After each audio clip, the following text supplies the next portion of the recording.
ಸನ್ಮಾನ್ಯ ಸಭಾಧ್ಯಕ್ಷರೇ, ನಮ್ಮಲ್ಲಿ ಒಂದು ಪಟ್ಟಣ ಪಂಚಾಯತ್ನ ಕತೆ ಅಂತೇಳಿ ಒಂದು ದೊಡ್ಡ ಸಮಸ್ಯೆ ಇದೆ. ಒಂದು ಗ್ರಾಮ ಪಂಚಾಯತನ್ನು ಅಲ್ಲಿ ರೈಲ್ವೆ ಸ್ಟೇಷನ್ ಇತ್ತು, ಮತ್ತು ಬೀಚ್ ಎಲ್ಲ ಟೂರಿಸ್ಟ್ ಪ್ಲೇಸ್ ಎಲ್ಲ ಇದ್ದದ್ರಿಂದ ಪಟ್ಟಣ ಪಂಚಾಯತಿ ಇಂಪ್ರೂವ್ ಆಗಲಿ ಅಂತ ಮಾಡಿದರು.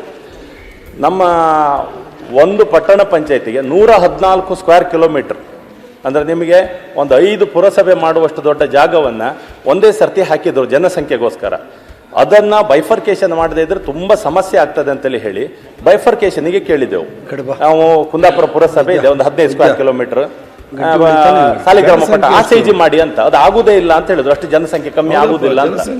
ನಮಗೆ ಪಟ್ಟಣ ಪಂಚಾಯತ್ ಬೈಫರ್ಕೇಟ್ ಮಾಡದೇ ಇದ್ರೆ ಗ್ರಾಮಾಂತರ ಪ್ರದೇಶಗಳ 94C ಅಕ್ರಮ ಸಕ್ರಮ ರೈತರದ ಕೆಲಸ ಎಲ್ಲ ಸತ್ಯನಾಶ ಆಗ್ತದೆ.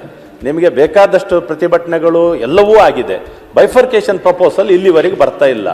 ಆಚೆಗೆ ಚುನಾವಣೆ ಆಗದೇ ಇರೋದ್ರಿಂದ ಅಭಿವೃದ್ಧಿನೂ ಆಗ್ತಾ ಇಲ್ಲ. ಈ ಸಮಸ್ಯೆ ಅನ್ನೋದು ಕಳೆದ 5 ವರ್ಷದಿಂದ ಯಾವುದು ಪಟ್ಟಣ ಪಂಚಾಯತ್ ಯಾರು ಮಾಡಿದ್ದು ಅಲ್ಲ, ಮಾಡಿರುವುದು ಅಲ್ಲಿನ ಪಂಚಾಯತ್ಗಳು ಪರ್ಮಿಷನ್ ಕೊಟ್ಟು ಅವರು ಅನುಮತಿ ಕೇಳಿ ಅವತ್ತಾಗಿದೆ. ಬೇಕಾದಾಗ ಮಾಡುದು ಆಗ್ತದ ಅಲ್ಲ, ಅಲ್ಲಿ ಮಾಡಬಾರ್ದಿತ್ತು, ಮಾಡಿದ್ದಾರೆ ಅಥವಾ ಬೇಕಾದವ್ರಿಗೆ ಬೇರೆ ಕೊಡಿ. ಈಗ ಎಲ್ಲಿ ಅವಶ್ಯಕತೆ ಇದೆ ಅವ್ರಿಗೆ ಕೊಟ್ಟರೆ ಸಾಕಿತ್ತು.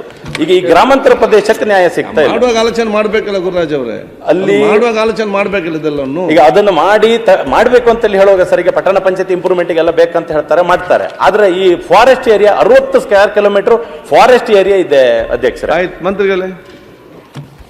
ಮಾನ್ಯ ಸಭಾಧ್ಯಕ್ಷೆ, ಇದು ಬೈಂದೂರು ವಿಧಾನಸಭಾ ಕ್ಷೇತ್ರದ ಕೆಲವೊಂದು ಜಾಗಗಳು ಸಭಾಧ್ಯಕ್ಷರೇ, ಗ್ರಾಮ ಪಂಚಾಯತಿಗಳು ಈ ಮಡ್ತರೆ, ಪಡುನರಿ ಮತ್ತು ತಗಸೆ ಈ ಊರುಗಳನ್ನು ನಾವು ಟೌನ್ ಪಂಚಾಯತ್ಗೆ ಸೇರಿಸಿದ್ವಿ ಸಭಾಧ್ಯಕ್ಷರೇ. ಈಗೆಲ್ಲ ಸೇರಿಸಿದ್ದು, ಮುಂಚೆ ಸೇರಿಸಿದ್ದು ಸಭಾಧ್ಯಕ್ಷರೇ. ಮತ್ತು ಅದನ್ನ ಎಲೆಕ್ಷನ್ ಮಾಡಬೇಕು ಅಂತ ಈಗಾಗಲೇ ನೋಟಿಫಿಕೇಷನ್ ಸಹ ಆಗಿದೆ ಸಭಾಧ್ಯಕ್ಷರೇ.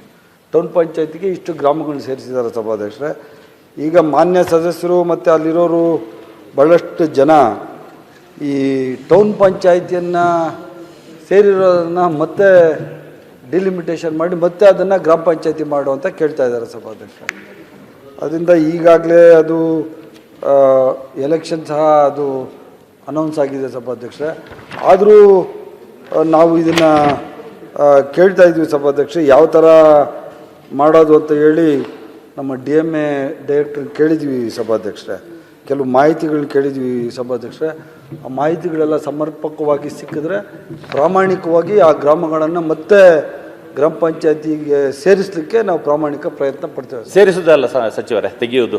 ಅದೇ ತೆಗೆಯುವುದು ಅಂದರೆ ಗ್ರಾಮ ಪಂಚಾಯತಿಗೆ ಸೇರಿಸಲಿಕ್ಕೆ ಟೌನ್ ಪ್ಲಾನಿಂಗ್ ಇಂದ ತೆಗೆದು ಅದನ್ನು ಗ್ರಾಮ ಪಂಚಾಯತಿನ ವಾಪಸ್ ಸೇರಿಸಲಿಕ್ಕೆ ಪ್ರಾಮಾಣಿಕ ಪ್ರಯತ್ನ ಪಡ್ತಾ ಇದ್ದೀವಿ ಅಂತ ಹೇಳಿ.